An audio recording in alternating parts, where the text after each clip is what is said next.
Welcome to mega nine TV.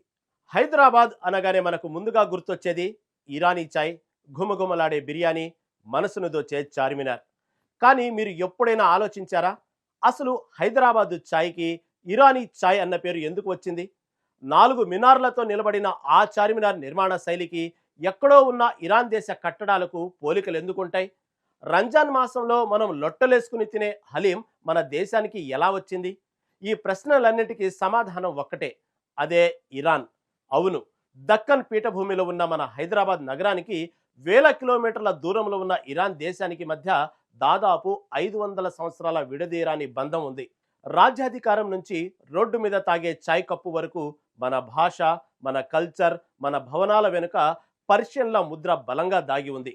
అసలు Iran నుంచి కుతుబ్ షాహీలు ఇక్కడికి ఎందుకు వచ్చారు? నిజాం కాలంలో ఇరానీ కేఫ్లు హైదరాబాద్ గుండెకాయలా ఎలా మారాయి? చాయ్ నుంచి చార్మినార్ దాకా పరుచుకున్న ఆ ఇండో పర్షియన్ కల్చర్ సీక్రెట్ ఏంటో ఇప్పుడు మనం చూద్దాం. భారతదేశంలో ఎన్నో చారిత్రక నగరాలు ఉన్నాయి, కానీ ఏ నగరానికి లేనంత కల్చరల్ బ్లెండ్ ఒక్క హైదరాబాద్కు మాత్రమే ఉంది. హైదరాబాద్ను మినీ పర్షియా అని, ఇరాన్ ఆఫ్ ది ఈస్ట్ అని కూడా పిలుస్తారు చరిత్రకారులు.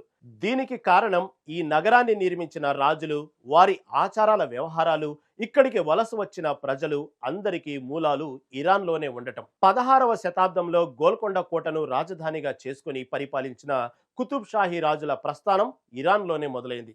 ఆ తర్వాత కొన్ని వందల సంవత్సరాలకు అంటే 19వ శతాబ్దం చివరిలో ఇరాన్ నుంచి ఎంతో మంది వలసదారులు ఉపాధి కోసం ముంబై మీదుగా హైదరాబాద్కు వచ్చారు.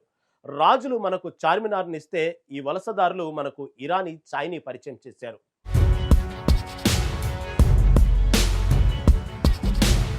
హైదరాబాద్కు ఇరాన్కున్న లింక్ ఇప్పటిది కాదు, కొన్ని వందల సంవత్సరాలది. కుతుబ్ షాహీ వంశస్థాపకుడు సుల్తాన్ కులీ కుతుబ్ ఉల్ మల్క్ జన్మస్థలం పర్షియా. ప్రస్తుతం అది ఇరాన్లోని హమదాన్ ప్రాంతం. 16వ శతాబ్దంలో ఆయన తన అనుచరులతో కలిసి అదృష్టాన్ని వెతుకుంటూ భారతదేశంలోని దక్కన్ ప్రాంతానికి వచ్చారు. బహమని సుల్తాన్ల దగ్గర పనిచేసి ఆ తర్వాత తన సొంత సామ్రాజ్యాన్ని స్థాపించారు. ఆయన మనవడైన మహమ్మద్ కులీ కుతుబ్ షా 1591లో ఏకంగా ఇరాన్లోని నగరమైన ఇస్ఫహాన్ తరహాలో ఒక కొత్త నగరాన్ని నిర్మించాలని కలలు కన్నాడు. అలా కట్టినదే మన హైదరాబాదు చార్మినార్. ఒకసారి చార్మినార్ ఆర్కిటెక్చర్ను, కుతుబ్ షాహీ టూమ్స్ను జాగ్రత్తగా గమనిస్తే అందులో ఉన్న ఆర్చ్లు, మినార్ల డిజైన్లు, బ్లూ కలర్ టైల్స్ అన్నీ అచ్చం పర్షియన్ నిర్మాణ శైలిలోనే ఉంటాయి. వీరు ఇరాన్ నుంచి ఆర్కిటెక్ట్లను, కవులను, పండితులను రప్పించి హైదరాబాద్ను, దక్కన్ ప్రాంతాన్ని కల్చరల్ హబ్గా మార్చేశారు. కుతుబ్ షాహీలతో ఇరాన్ బంధం ఆగిపోలేదు. 19, 20వ శతాబ్దాల మధ్య అంటే నిజాం కాలంలో ఇరాన్లో ఏర్పడిన కరువు, రాజకీయ సంక్షోభాల కారణం వల్ల వేలాది మంది ఇరానియన్లు సముద్ర మార్గం గుండా ముంబైకి, ఆ తర్వాత పూణే, హైదరాబాద్లకు వలస వచ్చారు.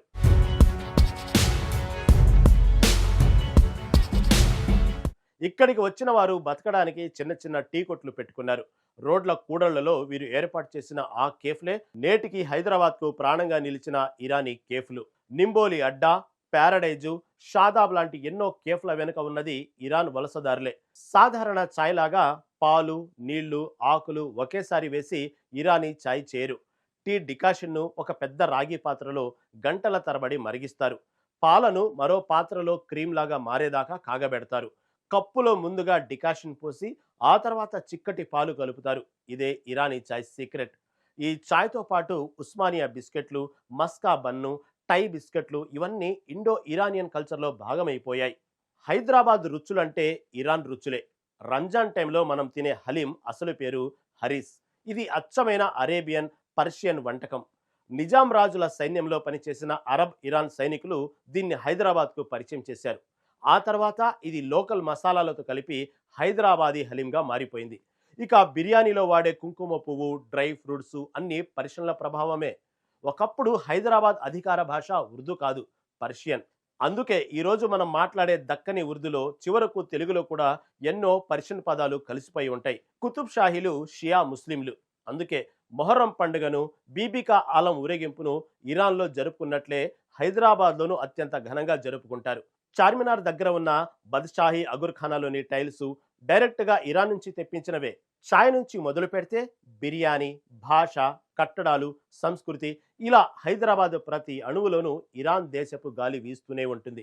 అందుకే హైదరాబాద్ను కేవలం ఒక నగరం అనలేము, ఎన్నో సంస్కృతులు, దేశాలు, భాషలు కలగలిపి ఏర్పడిన ఒక అద్భుతమైన ఎమోషన్ అని చెప్పాలి. భారతీయ ఆత్మ, పర్షియన్ గుండెకాయ, అదే మన హైదరాబాద్.